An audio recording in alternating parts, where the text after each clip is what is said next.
Maayong adlaw sa tanan. Ako si Tonji ug welcome sa atong Lamak TV documentary series. Nya na pud kita sa lain nga episode kundi na atong i-highlight ang usa sa mga training nga gikandak sa Lamak Multipurpose Cooperative, and we are very much blessed today kay kauban nato ang DOST Region 7 para mo kandak ani nga training called the GMP or the Good Manufacturing Practices. So let's find out together kung unsa ka importante ang GMP para sa ato ang Lamak Multipurpose Cooperative, especially that LMPC has a lot of enterprises. Ako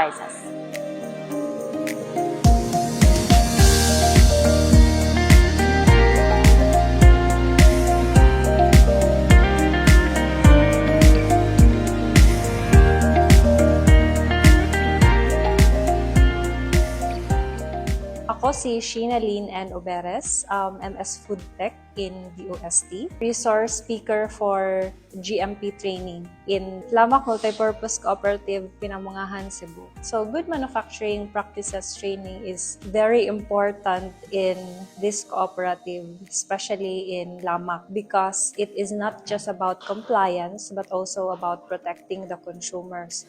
So dere ang i-discuss nato from raw materials, processing, finished products, product recall, down to the storage of also the products.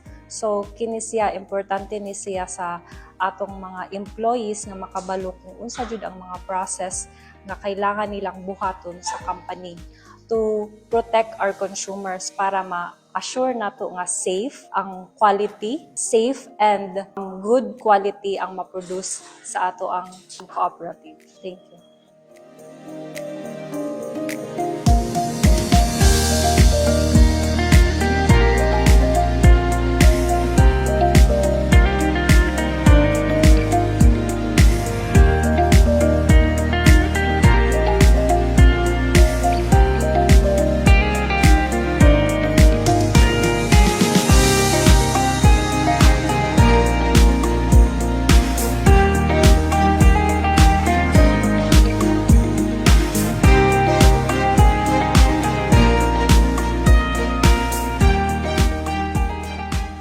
Ako di ay si Arnold Docero, ang Division Manager sa Dairy Hub. Sa akong na-learn about sa GMP training is, GMP is not just a compliance but to protect the customer.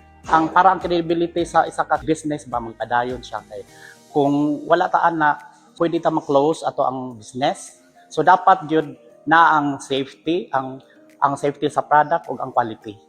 So through GMP, katutanan nga makuan dapat i-put into records nato, dili lang kay wala tay kuan ba, walay records nga nag-process ka ana pero wala kay records. Dapat it should be put into records para sa traceability o accountability.